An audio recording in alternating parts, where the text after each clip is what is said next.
Just go to the title card.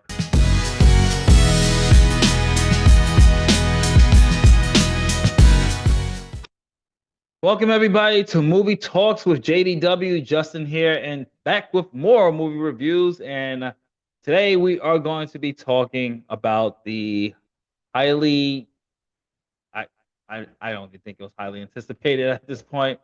We're going to talk about Snow White, the latest live action adaptation from the House of Mouse. And you can just hear from my tone of voice the disappointment.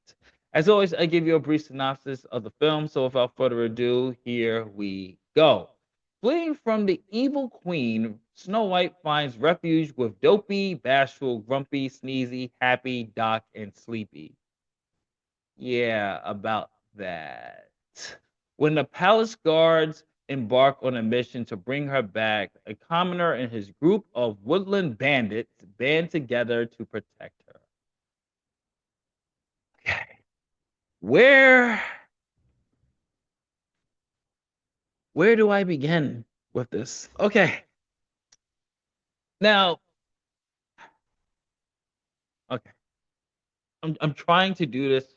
I'm trying to do this, folks, as professional and tactful as possible. Because there are some good, solid stuff in here. There are good stuff in here. One is Rachel Zegler as Snow White kills it. She is the anchor of this film. You can see why she was chosen for the role. She does a wonderful job of really embracing that purity, but has a little bit more strength to her compared to our animated counterpart. And not to mention her voice, the musicals, the singing is top notch. This woman has a career in Hollywood. This woman has a career in theater. Wherever she wants to go, sky is the limit. Also, I want to talk about, before I even begin this review, I am not going to be addressing any controversies, any of the backlashes that happen, unless it's kind of relevant to the plot and what or why certain things were cut and things like that nature, which I will begin. I want to first talk about the cinematography of this film because it is directed by Mark Webb. And for my geeks out there, Mark Webb is the director of the Amazing Spider-Man series. And my favorite film from Mark Webb is 500 Days of Summer. And if you've never watched that film, highly recommend it. One of the most realistic takes on a relationship or hopeful wannabe relationship that I've seen ever.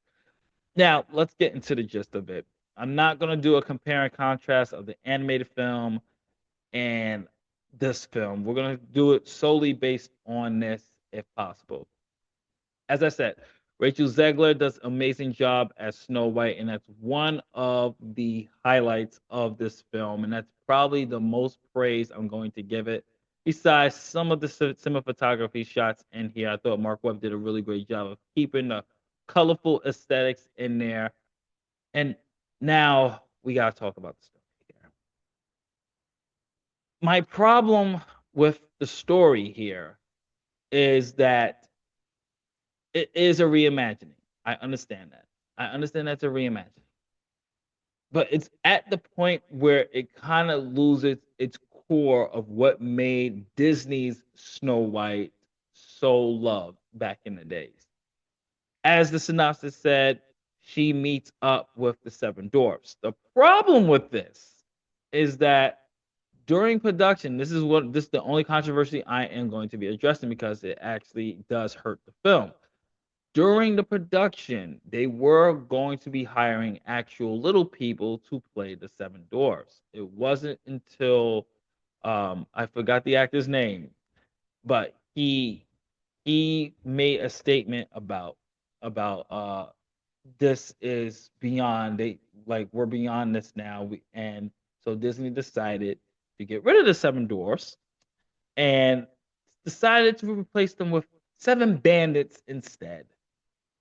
Problem with that was there was a huge backlash of how dare you get rid of the seven dwarfs.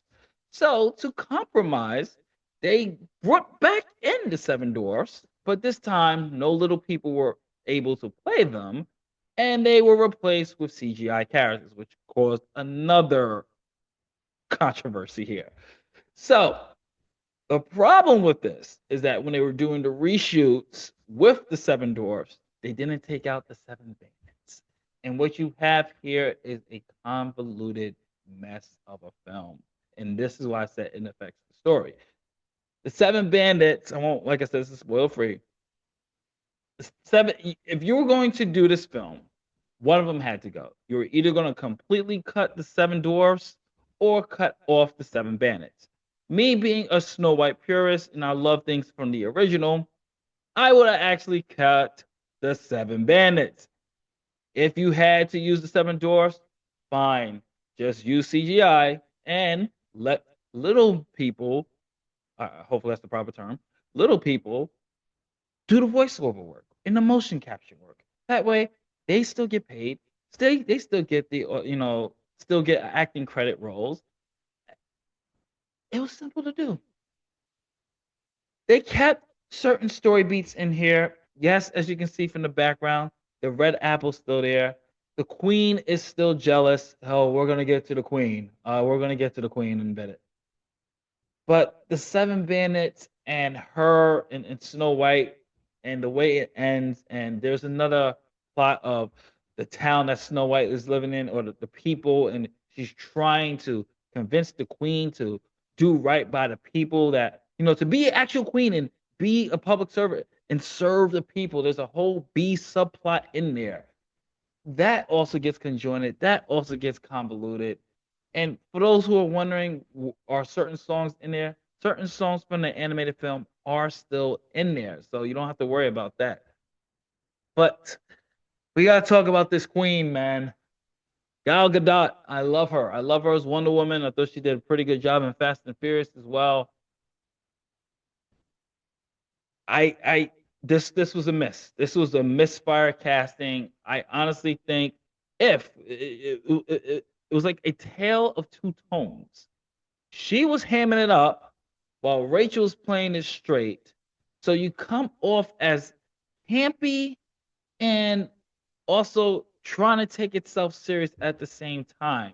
The dialogue was really, it just didn't come off well. And she also had to sing in this.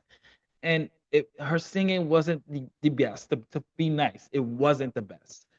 And it just leaves such an uninspiring performance and just an uninspired film. And this is one of those films, if you ask me, where it should have just been copy and paste.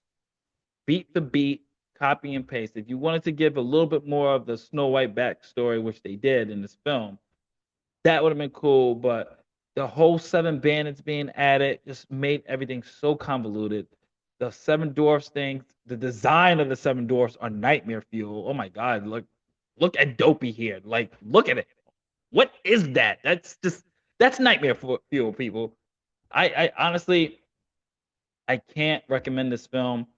So you know how I'm doing my reviews, folks. It's either go to see in the theaters, wait for Disney Plus, in this case, wait for Disney Plus, or skip it altogether. Honestly, I won't even wait for Disney Plus. I won't even watch this again on Disney Plus. This was a disaster, convoluted story, just miscast of Gal Gadot.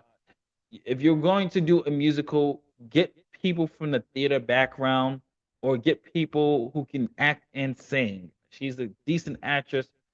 Singing is not her forte. It just didn't work out here. I'm going to give Snow White a skip it. This is Justin from Movie Talks with JDW. If you like what we do here, hopefully our earned your subscription. Don't forget to like, share, subscribe, hit that notification bell, my friends. And I'll catch you on the next one. Later days.